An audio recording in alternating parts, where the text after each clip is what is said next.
Alguém me ouve? Sim, professor. Sim, professor.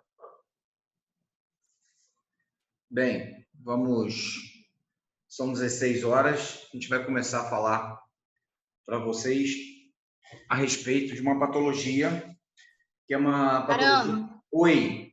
Boa tarde, tudo bem? Tudo bem. Eu não sei se você chegou a ver no grupo, mas é para depois, quando possível, disponibilizar os links das aulas. Eu vou disponibilizar o aborto e vou disponibilizar a hipertensão arterial. Pode ficar tranquilo, tá? Diabetes também não está no AVA, não. Não está no AVA? Não tem nenhuma matéria da P2 no AVA. Tá bom, eu vou disponibilizar isso tudo. Pode ficar tranquilo, tá? Essa semana Tá joia, obrigada. Tá bom? Estou resolvendo isso, tá?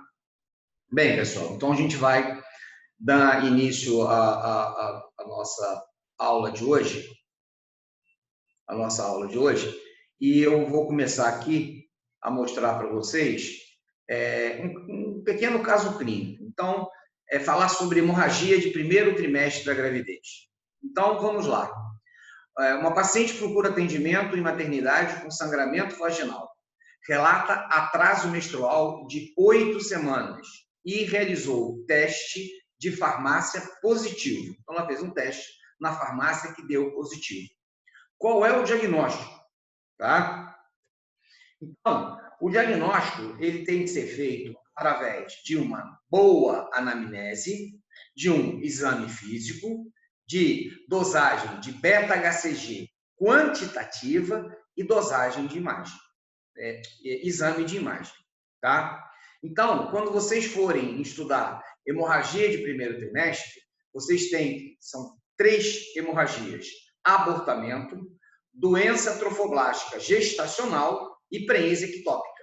Vocês têm que saber realizar o diagnóstico através da anamnese, realizar o exame físico, fazer a dosagem de beta-HCG e o exame de imagem.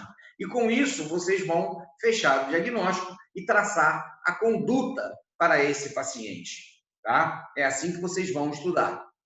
Então, hoje, já deu aula de abortamento, hoje falaremos sobre a doença trofoblástica gestacional. Então, a doença trofoblástica gestacional, é um tumor da placenta, quer dizer, é uma patologia relacionada à placenta, que pode se malignizar, ou, portanto, ter um câncer de placenta. Tá? Ele tem várias formas clínicas e é originado do tecido de revestimento das vilosidades coriais, relacionado a uma fertilização aberrante. A palavra mola, que seria um termo também utilizado, mola hidatiforme, ela vem do latim mollis, que significa grande massa. Tá? Então, a doença trofoblástica gestacional, ela ocorre aproximadamente em cerca de 1 a 100 mil a 10 mil gestações. Engloba um grupo de lesões caracterizados por proliferação anormal do trofoblasto. O trofoblasto se apresenta de 3 tipos celulares: o citotrofoblasto, o sincício trofoblasto e o trofoblasto intermediário. O sincício trofoblasto é o que forma o hormônio, a gonadotrofina coriônica humana. Tá? Lembre-se desse termo, gonadotrofina coriônica humana. E o trofoblasto intermediário, o hormônio lactogênio placentário. Então, a doença trofoblástica gestacional, ela tem 2 formas. A forma chamada forma benigna, que é a mola hidatiforme, e a forma maligna, que é a neoplasia trofoblástica gestacional. Então, a doença trofoblástica gestacional pode ser a forma benigna, mola hidatiforme, ou a forma maligna, que é a neoplasia trofoblástica gestacional. Na forma benigna, a mola hidatiforme, ela se divide em 2 tipos, a chamada mola completa e a mola parcial. Já a forma maligna, a neoplasia trofoblástica gestacional, ela se divide em 3 características. A mola invasora, que é o chorioadenoma destruis, o coriocarcinoma e o tumor trofoblástico do sítio placentário. Tá? Essas são as classificações da doença trofoblástica gestacional. Tá?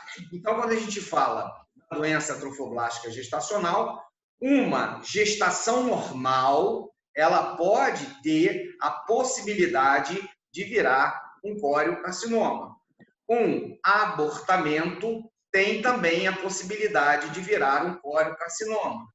Uma prenhez ectópica também tem possibilidade de virar um coriocarcinoma. Porém, a doença trofoblástica gestacional, a mola hidatiforme, ela tem uma porcentagem muito maior de se tornar um coriocarcinoma e se tornar uma mola invasora. Quais seriam os fatores de risco? Primeiro, idade avançada, acima dos 40 anos. Nós sabemos que a idade ideal para uma mulher engravidar é entre os 18 e 35 anos, quando você vai engravidar pela primeira vez. Pacientes portadoras de cisto de ovário, de síndrome do ovário policístico, tá? Intervalos intrapartal curto. O Ministério da Saúde preconiza que a gravidez deve ter pelo menos 2 anos de uma gestação para outra. Muitas das vezes isso é confundido em relação à operação cesariana. Acha que uma paciente que engravidou num curto espaço de tempo e tem uma cesariana, ela vai ter que ser cesariana. Não, é porque o Ministério da Saúde preconiza que a gravidez tem que ter um intervalo de pelo menos 2 anos. Abortamentos prévios. Todo material abortado deverá ser encaminhado para o histopatológico. Por quê? Porque pode estar diante de uma doença trofoblástica gestacional. A paciente que tem mola hidatiforme anterior, a inseminação artificial. A inseminação artificial, se porventura você for realizar um FIV, que é a fertilização in vitro, tem que tomar muito cuidado, porque senão você pode injetar 2 espermatozoides no óvulo e provocar uma doença trofoblástica gestacional. O tabagismo, ou seja, as mulheres que fumam apresentam maior tendência a ter vasoconstrição a cada cigarro fumado e, com isso, diminui o aporte de oxigênio para o útero e principalmente para os ovários. Exposição à radiação ionizante, a desnutrição e a baixa condição socioeconômica. Por isso que o Brasil tem muita tendência à doença trofoblástica gestacional, porque nós somos um país em desenvolvimento, portanto, nós temos um alto índice de desnutrição e uma baixa condição socioeconômica. E é controverso a utilização da contracepção hormonal. Tem alguém com o microfone ligado? Está fazendo um eco aqui, tá? Então, ele é extremamente controverso a utilização da contracepção hormonal. É controverso, mas a literatura fala, pessoas que utilizaram durante muito tempo, enfim, mas isso é extremamente controverso, tá? Então, a mola hidatiforme, o que seria? Uma degeneração das velocidades coriônicas e uma hiperplasia dos elementos trofoblásticos. Como já disse, é maior incidência na população de baixa renda e nos extremos da idade reprodutiva. Ou seja, você pode engravidar muito cedo, pode ter uma mola, ou engravidar muito tarde, principalmente acima dos 40 anos. As pacientes multíparas são aquelas também que podem ter essa patologia. São pacientes que já engravidaram 2, 3, 4, 5 vezes, elas podem também apresentar essa patologia. Como é que se forma uma mola? A mola completa, ela se forma de 2 maneiras. A primeira maneira é um espermatozoide fecunda um óvulo sem código genético. É um óvulo sem código genético. Esse espermatozoide entra dentro desse óvulo e, por duplicação, ou seja, por partenogênese, ele vai se duplicar. Portanto, esse óvulo terá apenas gene paterno, tá? Então, ele vai ser um diploide XX, apenas com genes paternos.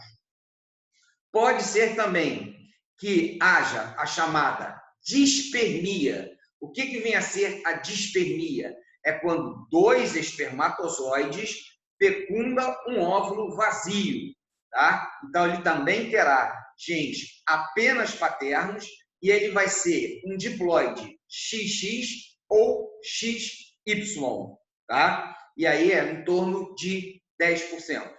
Alguém pode fazer uma pergunta: e se porventura entrar um espermatozoide Y? Se entrar um espermatozoide Y, ele se multiplicar, ele não vai conseguir se dividir, porque precisa ser XX ou XY para ele começar a divisão, a sua divisão até se transformar na mole datiforme. O Y, ele não é reconhecido e não vai se dividir, tá?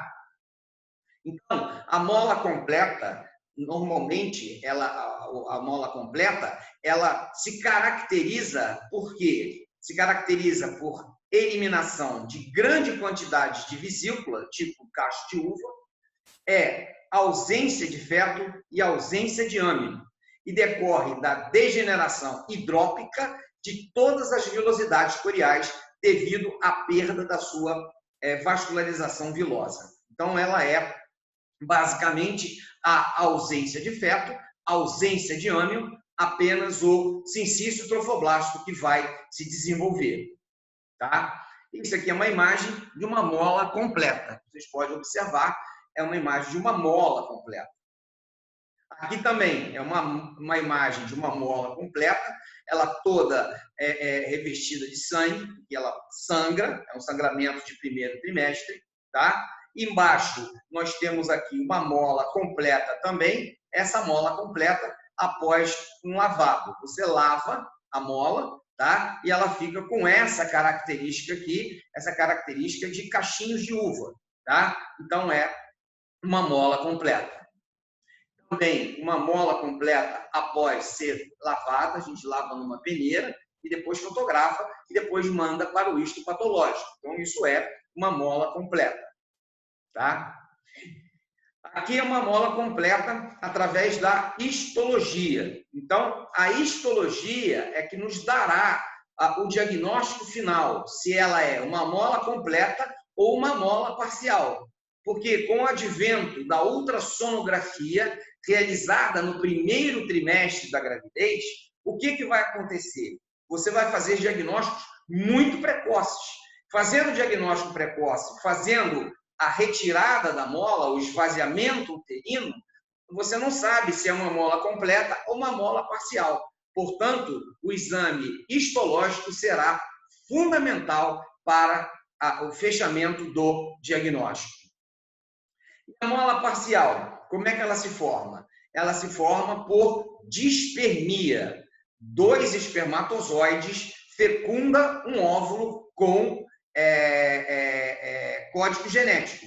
Então, ele vai ser um triploide, tá? Um triploide com 2 genes paternos e um gene materno. Então, ele vai ser XXX, XXY. Aí é compatível, tá? Se houver um espermatozoide fecundar um óvulo e houver duplicação do gene materno, ele vai ser considerado um triploide, mas ele é um triploide não molar, tá? Conseguiram entender isso? Se não conseguiram, por gentileza, me pergunta que eu volto e explico de novo.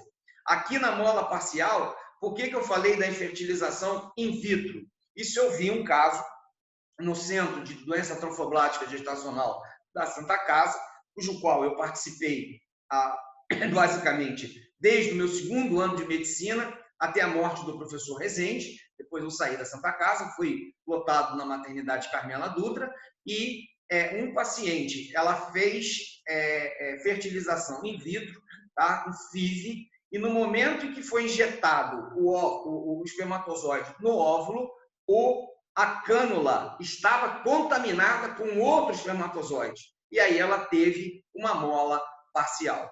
Tá? Então, essa mola parcial são duas populações distintas de velocidades coriais.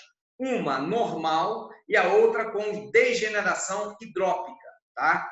Hemácias nucleadas. Então, geneticamente falando, é uma fecundação dispérmica, 2 espermatozoides. Então, eles vão ser triploides, 69XXX de 90% e 69XXY ou 69XYY, tá?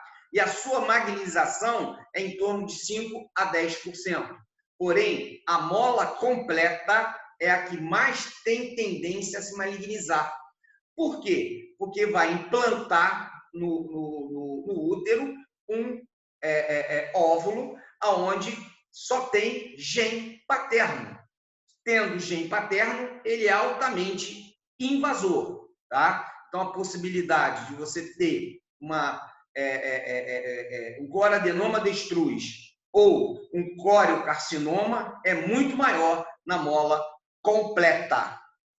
Tá? Então, isso aqui é uma doença trofoblástica gestacional, uma mola completa, aonde você vê tecido molar e aonde você vê um embrião. Normalmente, a grande maioria das vezes, ou quase sempre, esses fetos são mal formados, tá? Eles são incompatíveis com a vida extrauterina. Eles nascem e vão a óbito.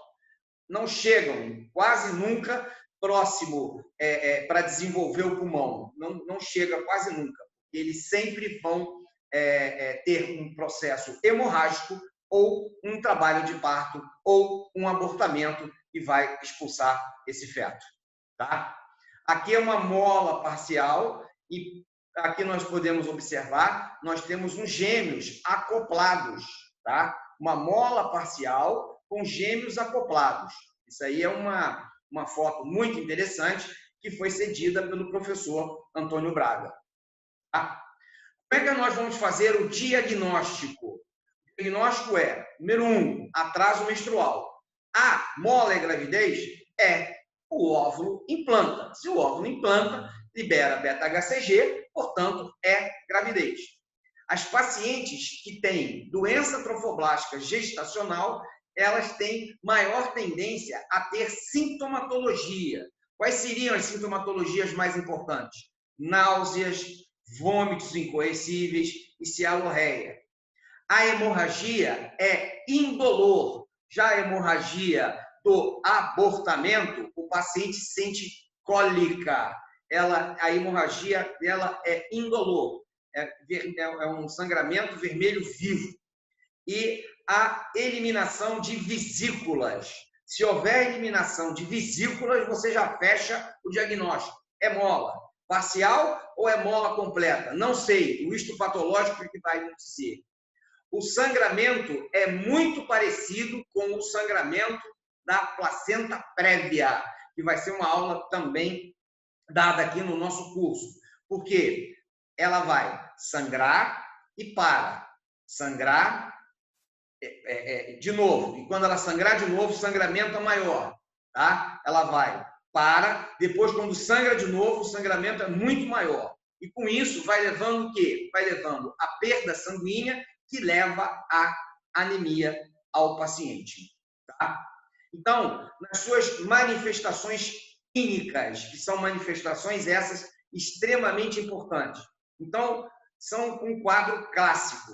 É um sangramento vaginal de primeiro trimestre, em geral, indolor, intermitente, de intensidade progressiva, aumentando a cada surto, sempre mais grave que o anterior, com o útero amolecido e maior que o esperado para a idade gestacional. Então, por exemplo, uma paciente que está com 8 semanas de gestação, quando você vai tocar esse paciente, quando você vai aferir a altura desse fundo uterino, ele é compatível com uma gestação de 15 a 16 semanas. Então, você já desconfia que há uma possibilidade de ser uma doença trofoblástica gestacional. E ela tem uma característica interessante, porque ela tem o chamado útero em sanfona. O que vai acontecendo? O cisto trofoblástico vai crescendo, vai crescendo, vai crescendo, sangra, ele diminui de tamanho. E aí ele começa a crescer, crescer, crescer de novo, sangra, diminui de tamanho. Então, é um útero em sanfona, associado a náuseas e vômitos intensos. Isto pode estar correlacionado com um grande aumento do hormônio beta da gonadotrofina coriônica. Ela pode apresentar a cada episódio, após o episódio de sangramento, um corrimento vaginal amarelado, que é o plasma que estava dentro, próximo às velocidades coriônicas. Tá? Ele tem, muitas das vezes, um odor extremamente desagradável, purulento e fétido. A paciente pode apresentar tireotoxicidade, em torno de 70%. Tumores ou cistos tecaluteínicos, em 30% dos casos. E uma coisa aqui muito interessante, a paciente faz pré-eclampsia antes da 20ª semana de gestação. Então, se você pega um paciente com 8 semanas de gestação, com um útero incompatível com essa idade gestacional, um útero grande, e com sinais de pré-eclâmpsia, ou seja, hipertensão e proteinúria, vamos suspeitar de doença trofoblástica gestacional. A hiperemese gravídica também está presente, náuseas e vômitos intensos. Poderá haver embolização trofoblástica, ou seja, o trofoblasto pode cair na corrente sanguínea, levando êmbolo para o pulmão, tá? E depois eu vou falar sobre isso, é o local onde mais dá metástase no pulmão, tá? E a emissão de vesículas fecha o nosso diagnóstico clínico, tá?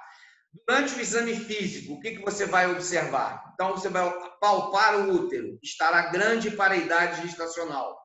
No toque, o colo é extremamente amolecido e os ovários podem estar aumentados.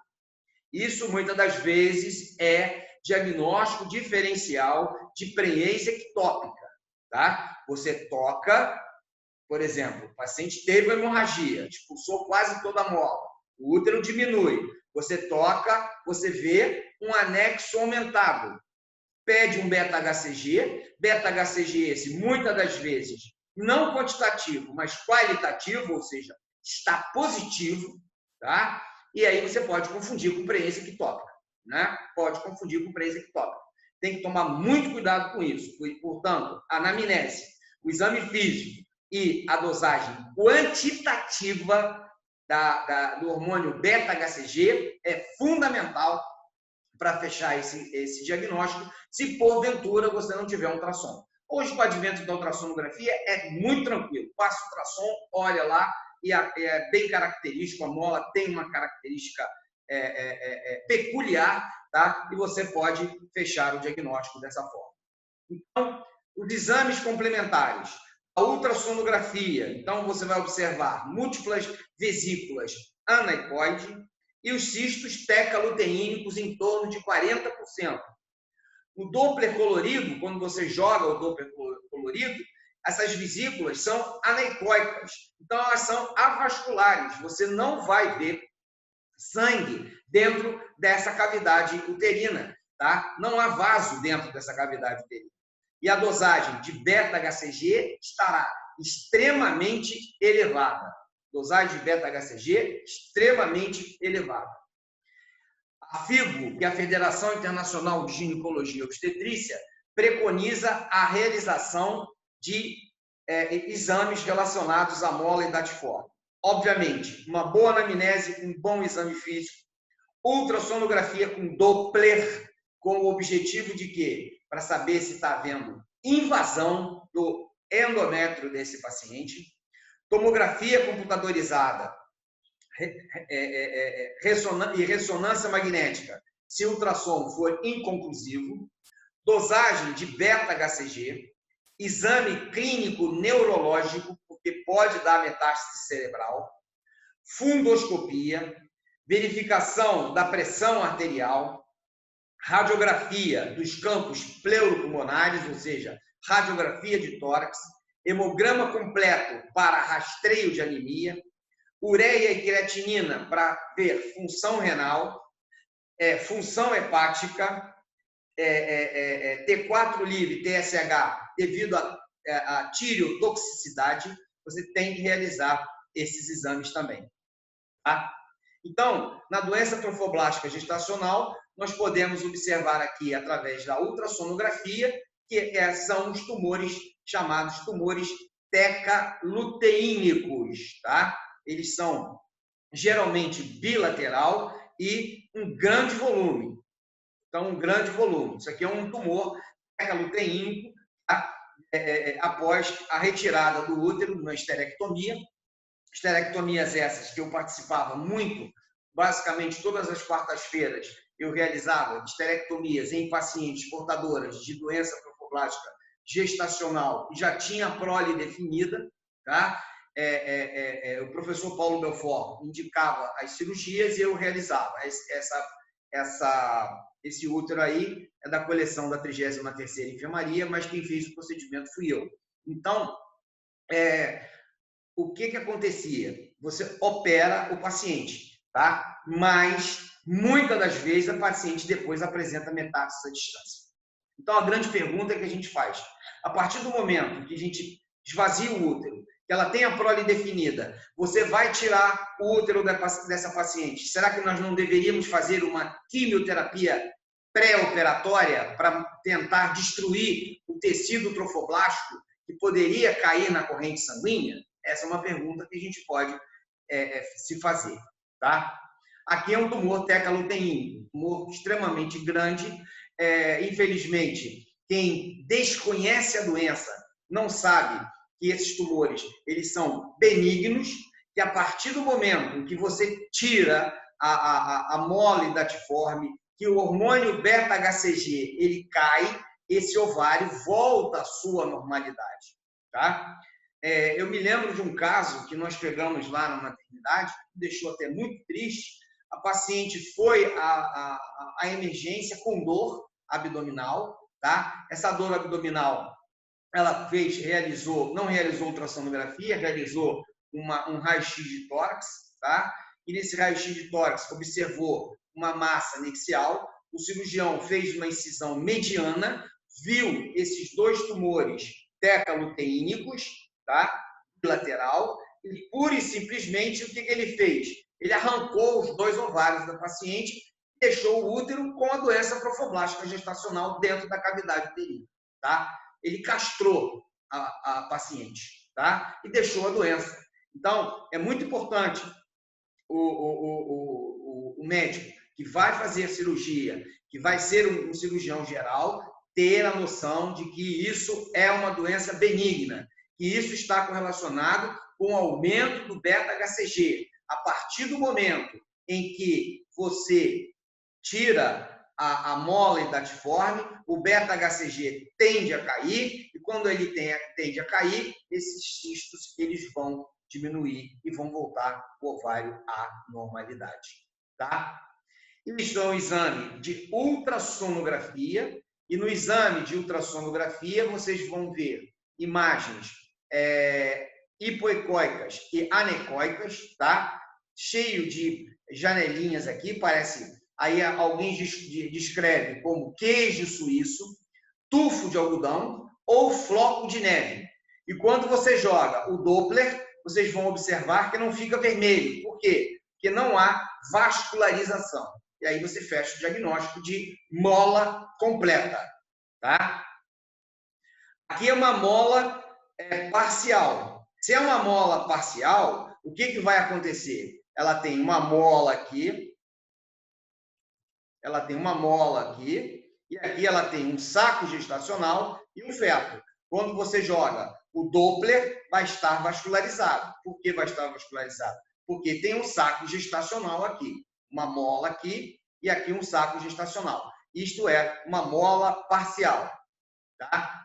Mola parcial com feto vivo. É um feto vivo, mas ele é um feto que tem uma idade gestacional de 10 semanas, tá? 10 semanas de gestação, mas tem uma mola parcial. Ele está vivo, então o que a gente vai fazer? A gente tem que conversar com o paciente. Muitas das vezes a paciente, quando vê que o feto está vivo, que o feto está batendo, ela não quer interromper a gestação, tá? Aí você tem que explicar para ela que a mola parcial, ela tem uma chance de malignizar.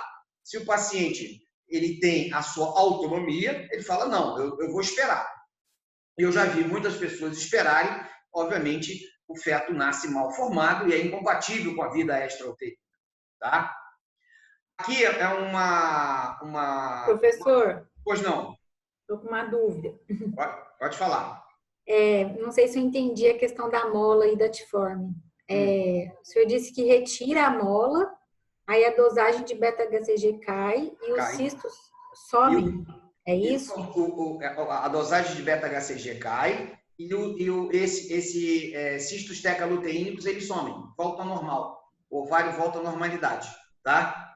Então ela vai ovular depois de novo e vai engravidar de novo, né? Mas, obviamente, ela vai ter um tempo para fazer isso. Normalmente, a gente deixa 1 ano sem engravidar, porque ela tem risco de ter mola de novo. Então, a gente deixa pelo menos 1 ano sem engravidar com contracepção rigorosa. Vou falar isso. Mas, a partir do momento em que você tem esses tumores tecaluteínicos aí, o que vai acontecer? Se você retira a mola, tá? Através de um procedimento chamado vacoaspiração, o hormônio beta-HCG começa a cair, até zerar. E aí esses ovários voltam ao tamanho normal. Eles são hiperestimulados pelo hormônio beta-HCG, tá? Em 40% dos casos apenas. Mas você tem que tomar muito cuidado com isso, porque às vezes você faz uma laparotomia achando que é uma preença ectópica e dá de cara com isso aí. E aí você não entendendo a fisiopatologia da doença, você acaba castrando o paciente acidentalmente, tá? Deu para entender? Tá bom, obrigada, entendi. Aqui é uma gravidez gemelar, onde você tem um feto normal e uma mola completa, que foi confirmada por cariótipo. Essa também é uma imagem do professor Antônio Braga, tá? E aqui é uma placenta do caso anterior. Então, vocês podem observar que toda essa região aqui, onde o feto se encontrava, era um feto normal, e na outra gravidez, que era uma gravidez gemelar, era uma mola. É óbvio que é uma gravidez dicoriônica, diamniótica, tá? É dicoriônica, diamniótica, ou seja, um óvulo fecundou, virou uma gravidez. Um outro óvulo foi lá, um espermatozoide foi lá e fecundou e virou uma mola, tá? E os dois implantaram. Não é... Professor? Pois não. Calma, então isso daí são 2 placentas juntas? Não, 2 placentas. Uma é uma placenta normal. As placentas normalmente se fundem na gravidez gemelar, tá? Elas se fundem. Mesmo sendo 2 óvulos, um espermatozoide e um óvulo do lado, um espermatozoide e um óvulo do outro, gêmeos, é dicoriônico, diamniótico. Eles são separados, tá? Por 2 placentas diferentes, são 2 placentas diferentes, mas às vezes elas se fundem, tá? Mas ele é dicoriônico e diamniótico. Então, esse feto aqui não foi atingido por malformação. Mas o que nós temos aqui é o quê? É uma doença, uma mola completa, tá? Então, é uma gravidez normal, tá? E uma gravidez molar, só que gêmeos. Algo raríssimo, tá? Então, obviamente, a pessoa que trabalha no Centro de Doença Trofoblástica Gestacional é que cede essas imagens para nós, porque, como a gente trabalhou muito tempo na Santa Casa, a gente tinha os diapositivos eram distribuídos entre a gente, então a gente sempre pega as imagens dos colegas, tá? Deu para entender isso, gente? Então, isso aqui é uma placenta, onde tem um feto com uma bolsa e, do outro lado, a mola, tá? Essa gravidez chegou a termo. Uma mola tubária, raríssimo, de 1 para 1 milhão, também é um caso do professor Braga, lá da maternidade escola. Ele que viu esse caso. É um caso raríssimo, onde você tem um útero vazio e, ao lado do útero, você tem uma tubária com um tecido trofoblasto, tá? Uma mola hidatiforme, tá? É uma mola hidatiforme completa, sem feto. Agora, o diagnóstico da mola hidatiforme. Então, como é que a gente vai fazer o diagnóstico, né? Já falamos aqui, mas vamos repetir para reforçar isso. Primeiro, exame laboratorial, dosagem de beta-HCG, mola hidatiforme completa. Normalmente, a dosagem de beta-HCG é maior que 200.000 unidades por ml. Então, é muito alto, tá? Sempre que você faz uma dosagem quantitativa num sangramento de primeiro trimestre, estiver muito alto, tá? O beta-HCG, acima de 100.000, tá? É uma mola hidatiforme completa. Agora, a mola hidatiforme parcial raramente ultrapassa os 100.000 unidades por ml, né? E o histopatológico é que vai nos dar se é mola completa ou mola parcial. Por quê? Porque nós temos uma mola parcial e aqui nós temos uma mola completa. Por quê? Porque com o advento da ultrassonografia ficou muito mais fácil você fazer diagnóstico. E muitas das vezes o diagnóstico é tão precoce que você não vai ver o feto, tá? E aí você esvazia o útero e manda para o histopatológico. Mandou para o histopatológico, desculpa, mandou para o histopatológico, ele vai dizer é uma mola completa ou uma mola parcial. Na ultrassom, conforme eu falei, sinal da nevasca, floco de neve, tufo de algodão, queijo suíço, tudo isso é sinônimo do que o ultrassonografista vai passar para vocês.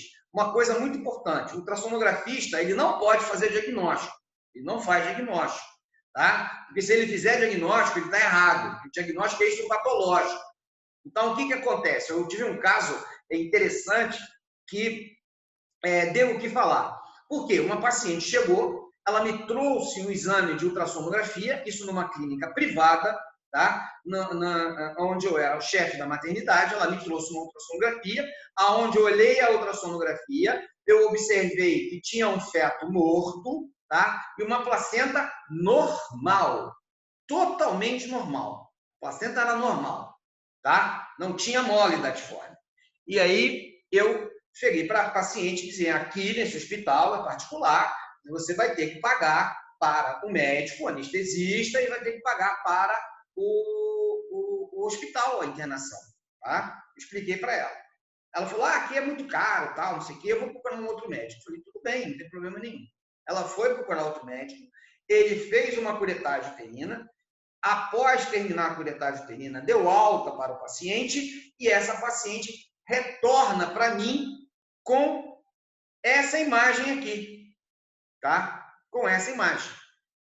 E ela falou assim, eu voltei aqui porque eu sei que você é do centro de referência da doença trofoblástica gestacional e o médico falou que eu tenho doença trofoblástica gestacional. Eu falei, olha só, me desculpa, mas a senhora não tem doença trofoblástica gestacional. Mas, já que a senhora está tão preocupada, eu vou internar a senhora pelo SUS na Santa Casa, vou fazer o procedimento e vou provar a senhora que a senhora não tem doença trofoblástica. Internei o paciente, fiz o esvaziamento uterino, mandei para o histopatológico, deu aborto, tá? Então, o ultrassonografista ele não pode dizer, isso aí é uma mola. Não, porque às vezes ele pode confundir com aborto, porque expulsa uma parte, expulsa o feto, expulsa uma parte da placenta, fica resto lá dentro, e aí você olha, e quantas vezes eu fiz procedimentos em pacientes que veio de outras unidades para ponto de referência da Santa Casa, e não era mola, era aborto, tá? Era aborto. Então, isso, infelizmente, acontece. Tá? Então, em relação ao acompanhamento e ao tratamento do paciente, hemograma completo. Então, obviamente, hemograma completo, aonde a gente vai pesquisa de anemia. Grupo sanguíneo e fator RH. Grupo sanguíneo e fator RH também é extremamente importante. Por quê? Porque se for RH negativo, a paciente for RH negativo, a gente não sabe se é mola completa ou mola parcial. Se for mola parcial tem feto, então você vai ter que fazer a imunização, imunoglobulina anti-RH nesse paciente, tá? A determinação dos níveis de beta-HCG. Se estiver muito alto, é porque essa paciente tem mola. Radiografia dos campos pulmonares, seria o raio-x de tórax. É porque normalmente onde dá mais metástase é no pulmão, tá? E a vacoaspiração. Por que não curetagem uterina? A vacoaspiração, ela tem menor risco de perfuração. Então, a gente vai realizar vacoaspiração no paciente. Esses são os aspiradores elétricos altamente, muito mais modernos daquele que a gente usava. Aqueles aspiradores eram aspiradores bem arcaicos na época, né? Mas a gente fazia os procedimentos certinho, tá? E esses aspiradores hoje são super modernos, né? Então, dá para você realizar tranquilamente o procedimento, porque curetagem uterina, o útero ele é muito grande e há um risco de você perfurar. Se você perfura o útero, o que acontece? Você muda o estadiamento da doença, vai cair células trofoblásticas dentro da cavidade abdominal, tá? Então, vamos lá. Esvaziamento uterino. Esvaziamento uterino o vacoaspiração é o procedimento de eleição, menor risco de perfuração. A aspiração manual intrauterina. Mas se o útero for muito grande, o que vai acontecer? Vai acontecer de você ficar aspira, joga, aspira, joga, aspira, joga. Já com o aspirador elétrico, você coloca e faz e aspira tudo, tá? É muito mais fácil. Curetagem uterina, devemos evitar. A utilização de indução através do misoprostol, colocado por via vaginal. Você vai utilizar quando você tem dificuldade, que o colo uterino está muito fechado, tá? Ou quando é uma mola parcial e tem feto, aí a gente vai induzir para expulsar esse feto, expulsar a mola, e depois a gente vai retirar o restante da doença trofoblástica gestacional através da aspiração, tá? Esterotomia, tá? Então, a esterotomia, ela pode ser realizada, uma operação, entre aspas, cesariana, com a mola idadiforme parcial, com fetos com mais de 16 semanas, com colo uterino desfavorável, tá? A indução, ou quando você faz essa indução e há um sangramento profuso, começa a sangrar, sangrar, sangrar, sangrar, sangrar, e você vê que o colo está fechado, tá? Não vai passar o feto. Aí você pode abrir e tomar todo o cuidado da proteção do abdômen desse paciente com compressas, tá? Para evitar que caia células dentro da cavidade abdominal. A esterectomia profilática, acima de 40 anos, com prole constituída, aquilo que eu falei para vocês, infelizmente, a gente fazia esterectomia e não fazia quimioterapia, a paciente voltava com metástase, tá? Fatores de risco para a progressão da doença, como hemorragia incoercível, sepse, e também a escolha para o tumor trofoblástico do sítio placentário. O tumor trofoblástico do sítio placentário, ele não responde a nenhum tipo de tratamento, a não ser tratamento cirúrgico, tá? A mola idadiforme, tanto parcial quanto completa, se você esvazia o útero, 80% a cura é espontânea. 20% ela vai dar metástase. E nesses 20% a gente vai fazer quimioterapia, tá? E observando ali, dizendo mais uma vez, os ovários devem ser conservados. Cistos tecaloteínicos regridem espontaneamente após a retirada da mola e a queda do beta-HCG, tá? A queda do beta-HCG. Então, condutas. Avaliar complicações. Anemia, hipertiroidismo, pré-eclâmpsia, insuficiência respiratória, risco de embolização trofoblástica. Aquilo que eu falei, realizar profilaxia de imunização RH nas pacientes RH negativo, proceder esvaziamento uterino e enviar sempre o material para análise histopatológica. Qualquer verruguinha que você tira, tem que mandar para o histopatológico. Sempre. Qualquer coisa que você retire do corpo de algum paciente ou do seu próprio corpo, você tem que mandar para histopatológico. Tá? Isso é de lei. Então, o protocolo de segmento pós-molar. Eu vou voltar aqui. Então, nessas complicações aqui, eu vou contar um caso, de anemia. Eu estava de plantão à noite na maternidade da Santa Casa. Recebi um telefonema de um hospital, não vou dizer qual é o hospital, para a gente não entrar em atrito aqui, não ser antiético, onde o médico chegou para mim e disse o seguinte: eu estou com uma paciente aqui com um diagnóstico de mole datiforme, tá?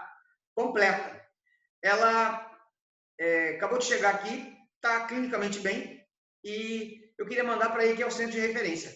Eu falei: você tem certeza que ela está clinicamente bem? São 10 horas da noite, tá? São 10 horas da noite. Então, é complicado. Vou receber um paciente 10 horas da noite com mola, ela pode sangrar. Não, ela está ótima. Ela está indo de ambulância para ir. Tem a vaga? Eu falei: vaga tem, sempre tem para mola, nós somos ponto de referência. Se ela está clinicamente bem, pode mandar. Aí mandou o paciente. A paciente chegou chocada. Tá? Choque hipovolêmico tipo hemorrágico. E eu tive que vacospirar essa paciente de urgência, tá? Fazendo transfusão de sangue, com vacoaspirador, ela quase foi a óbito. Pura e simplesmente porque foi mal avaliada. Tá? Viram o exame, não perguntaram se ela tinha sangrado antes, não perguntaram nada. E manda lá para a Santa Casa. Aí eu já peguei essa situação extremamente desagradável. Eu liguei para esse sujeito e descasquei ele, porque é brincadeira, mandar um paciente chocado, né, dentro da ambulância, sem médico. Quer dizer, é um absurdo isso, tá? E aí, voltando ao nosso protocolo de segmento pós-molar. Então, deve-se obter dosagens semanais de hormônio beta-HCG após o esvaziamento da mola. Esvaziou a mola, você vai obter o beta-HCG. Por quê? O beta-HCG é o marcador de que a paciente está curada, tá? Então, ela vai fazer beta-HCG, ela vai fazer a sequência semanal de beta-HCG. Se for negativo por 3 semanas consecutivas, você vai fazer mensal. Se for negativo, também, você vai fazer de 6 em 6 meses, até durar 1 ano. E aí essa paciente recebe alta porque ela está negativada. Tá? Deve-se evitar a gravidez. Portanto, a melhor forma de evitar a gravidez, já que a gente não pode proibir relação sexual, é a contracepção hormonal. Tá? É o hormônio estrogênio e progesterona. Em hipótese nenhuma, dar apenas progesterona. Porque ela tem beta-HCG alto, você dá progesterona, ela vai ter sempre a sensação que ela está grávida. Então, você tem que dar estrogênio e progesterona. Tá? Deve-se descontinuar o segmento após 6 meses consecutivos de negativação do beta-HCG e a gravidez pode ser permitida nesse momento. Eu tive um paciente que teve mola, ela foi para o meu consultório, foi uma clínica privada, porque ela sabia que eu era do Centro de Neoplasia Trofoblástica Gestacional. Por incrível que pareça, veio 2 pacientes na mesma época, tá? Com doença trofoblástica gestacional. Uma foi mola completa, a outra foi uma mola parcial. E eu comecei a rastrear, e passado 4 meses ela falou: eu não vou esperar 1 ano, não. Eu vou engravidar. Eu falei: olha só, olha o risco. Ela acabou engravidando, depois ela teve 3 filhos, e obviamente, depois dos 3 filhos que eu fiz o parto dessa paciente, a gente sempre mandava a placenta para exame, tá? E aí, deve-se utilizar quimioterapia, se o nível professor, de HCG... é 1 ano? Oi, não entendi. Desculpa, professor, te interrompendo. É 1 ano ou 6 meses? Não, normalmente a gente faz 1 ano, tá? É 1 ano que a gente vai observar esse paciente. Agora, tá bom, professor. Se você observa lá em cima, você vai ver que vai fazer 3 meses consecutivos, depois mensalmente, por 6 meses. Se você vai fazendo a sequência semanal, ele não baixa direto, vai levar quase um mês para baixar, tá? Aí quando ele baixa, você vai fazer 3 semanas, aí depois você vai fazer mensal por 6 meses, aí já são 7 meses, 8 meses que você está dosando. Então é basicamente 1 ano, tá? É 1 ano, basicamente é 1 ano, ok? Então, valeu, professor. Deve-se utilizar quimioterapia se o beta-HCG estacionar por 3 semanas consecutivas, ou aumentar, ou aparecer as metástases. Então, você vai ter que verificar isso. Então, cuidado, Porque muitas das vezes o paciente começa a tomar contracepção hormonal, ela abandona a contracepção hormonal, aí tá baixando, caiu o beta-HCG, ela engravida, o que acontece? Ela vai e sobe. Aí ela sobe de novo e fala assim, ih, deu ruim aqui, tá? Deu metástase em algum lugar aí, vamos entrar com quimioterapia. Não, avaliar sempre o útero através de ultrassonografia para saber se ela não engravidou de novo. E às vezes pode engravidar de novo, beta-HCG aumenta, você vai entrar com quimioterapia, tá? Não vai. Então, tomar cuidado com isso. Aqui é o sistema de contagem revisado da International Federation, a FIGO, né? A Federação Internacional de Ginecologia e Obstetrícia, no ano 2000, ela coloca alguns fatores para você classificar o paciente. Isso aqui, na minha opinião, é para especialista. Então, eu jamais vou fazer uma pergunta para o médico, que vai ser o médico geral, nem tampouco para o estudante de 4º ano saber isso. Mas é bom vocês terem essa noção, tá, dos fatores de risco. Então, o fator vai ganhar nota 0, né, se a paciente tiver menos de 39 anos, se ela tiver mole datiforme, se o intervalo da gravidez for menor de que 4 meses, se o nível de beta-HCG está baixo, se o local de metástase, se for pulmão e vagina, que responde muito bem. Então, você vai dando determinadas notas para esse paciente, tá? Se tiver de 0 a 6 é baixo, se tiver 7 é alto risco para a doença do câncer de placenta, tá?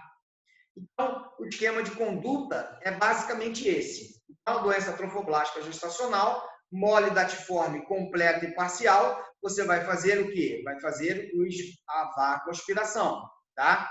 Segmento pós-molar, normal por 6 meses, se estiver fazendo toda aquela sequência, tá? Beleza. Se o nível aqui ficar estabilizado ou elevado, você vai fazer o estadiamento.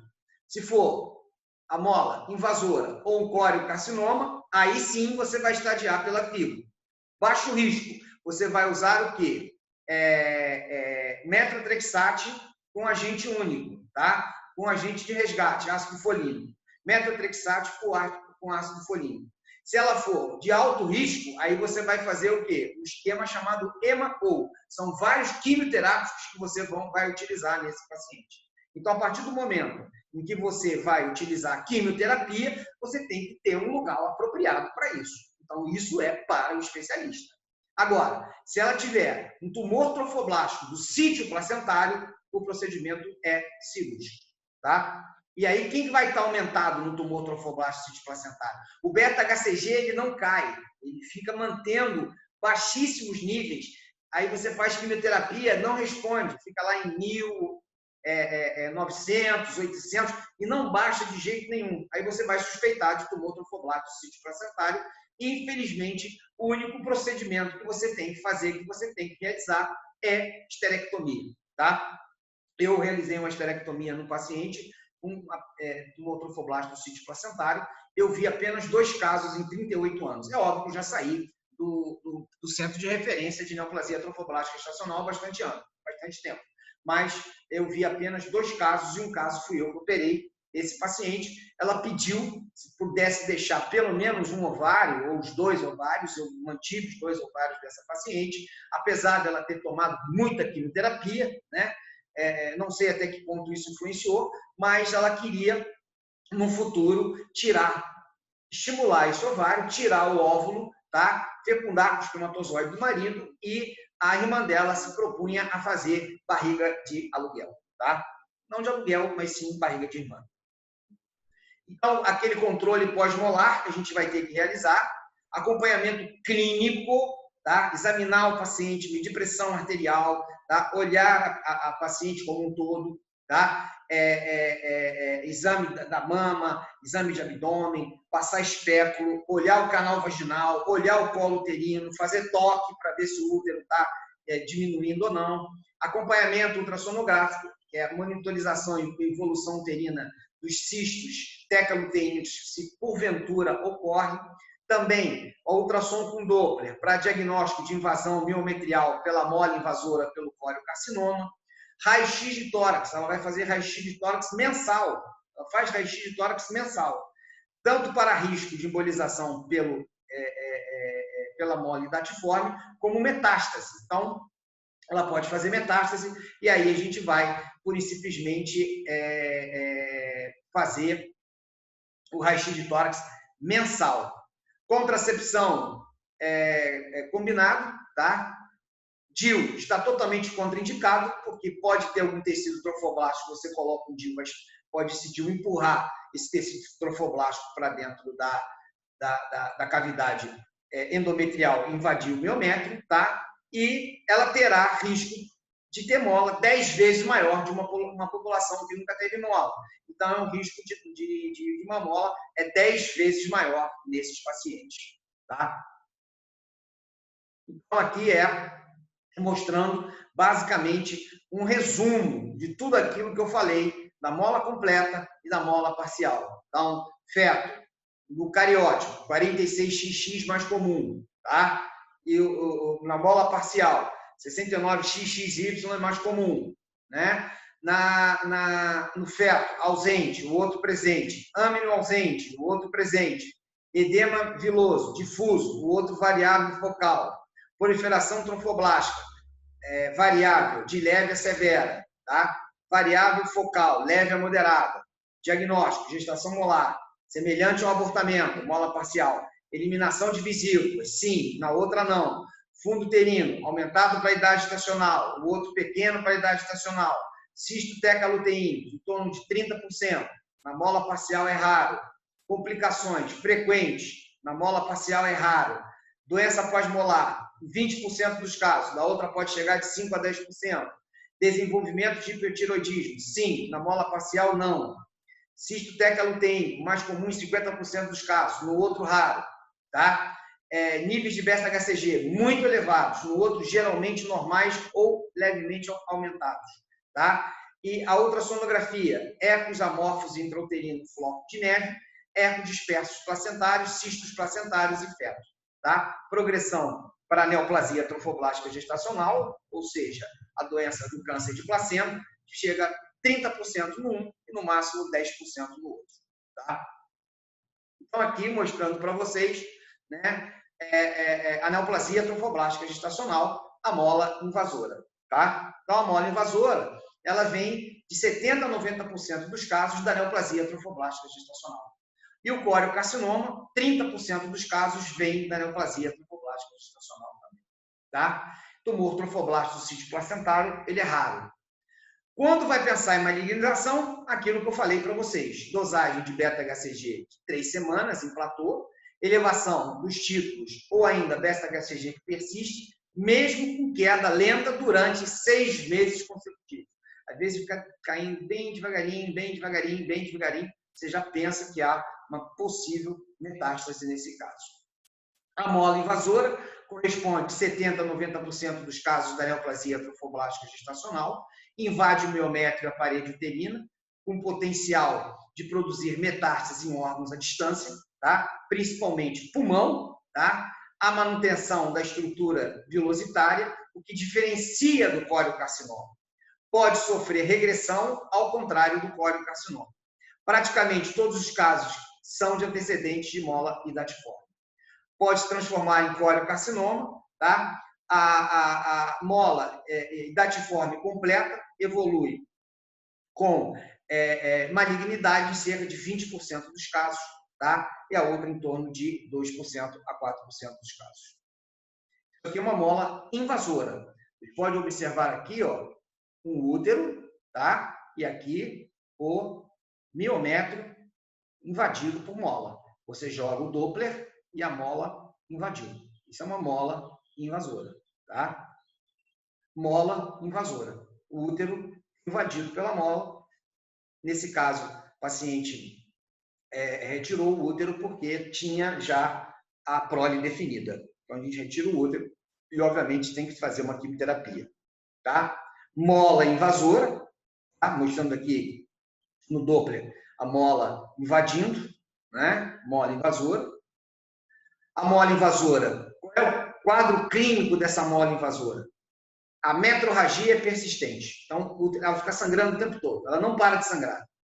O útero fica com subvolução. Ele não diminui de tamanho. Tá? Normalmente pode infectar, fazer endometrite. O diagnóstico vai ser realizado após o segmento molar. O nível de beta-HCG vai continuar elevado. E a dopplerfluxometria vai mostrar a imagem sugestiva de mola invasora. O diagnóstico definitivo é o exame histopatológico. Tá? Prognóstico, evolução para coriocarcinoma ou para metástase em torno de 40%. Tá? Isto é um coriocarcinoma. Tá? É uma complicação da mola hidatiforme. Ela pode virar também um coriocarcinoma. Tá? O coriocarcinoma, por definição, é uma transformação maligna após uma gravidez molar, 50%, ou uma gravidez ectópica normal, ou um abortamento, tá? 10 a 30% dos casos de neoplasia trofoblástica gestacional. Então, normalmente o coriocarcinoma vem de uma doença, o quê? De uma doença da neoplasia, da doença da mola hidatiforme, tá?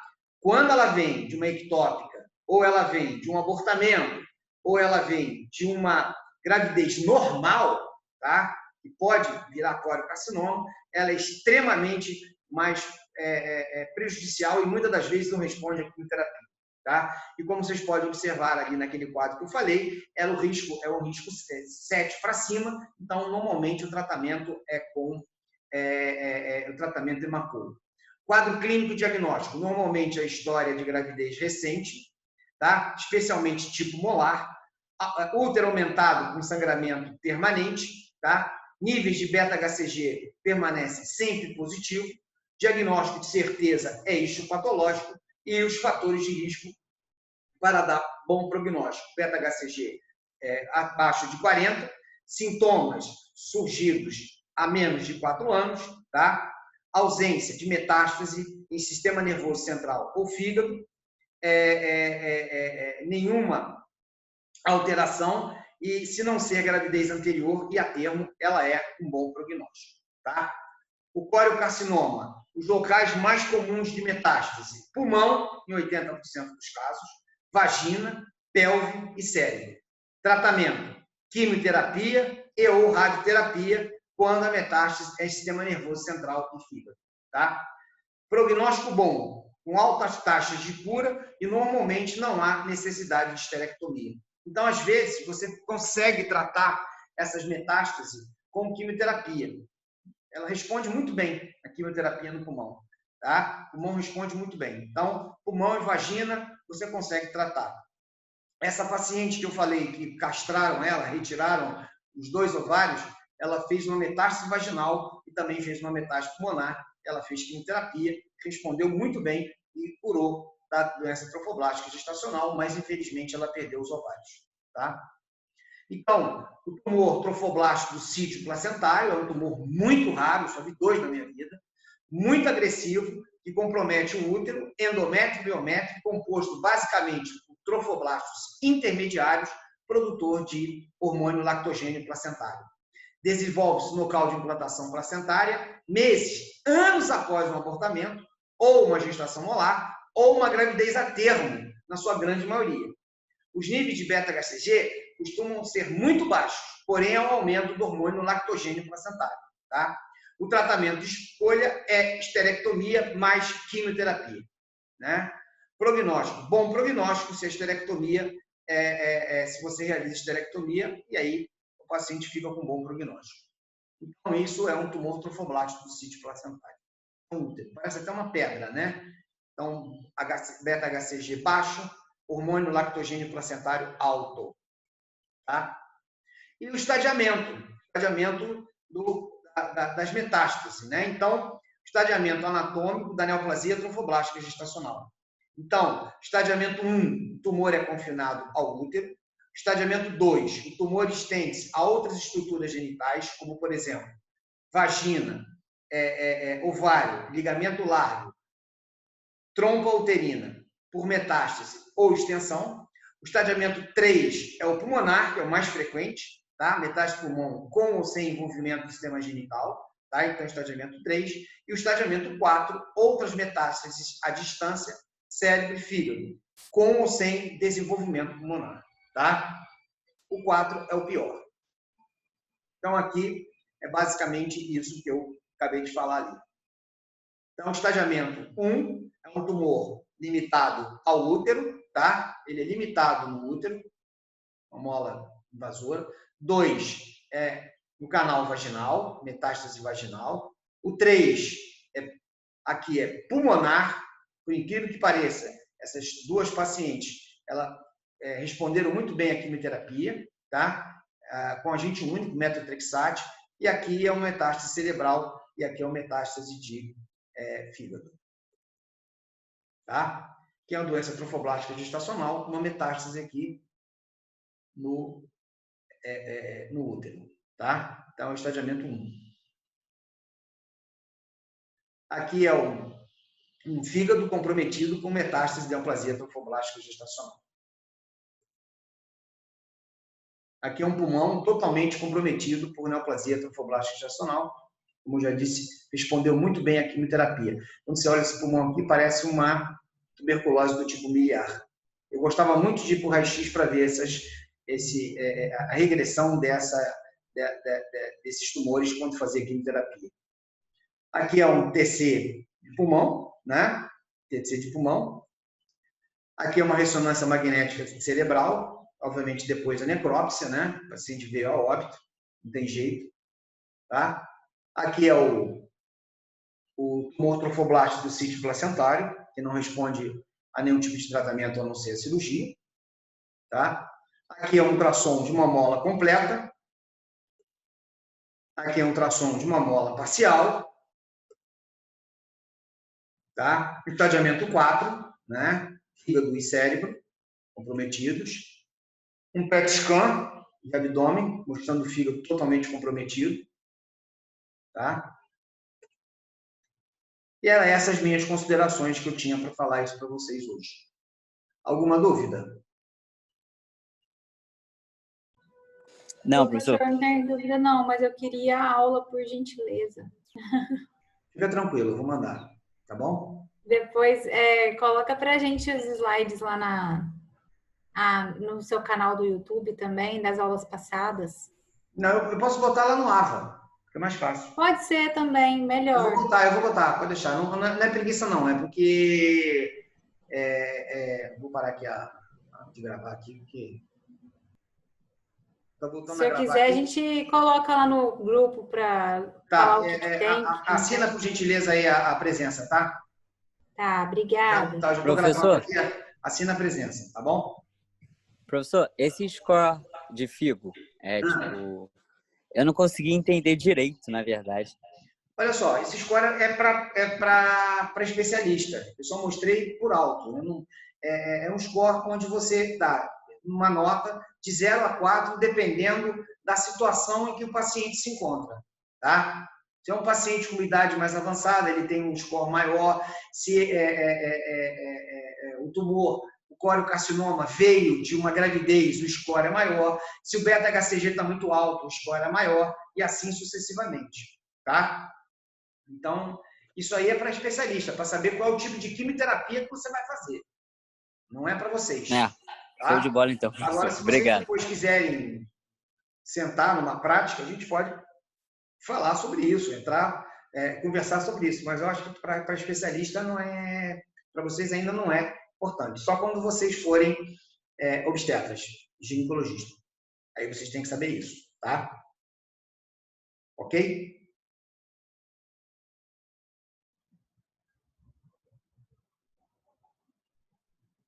Ok, professor, tá colocando a presença. Valeu, professor. Abraço. Um abraço.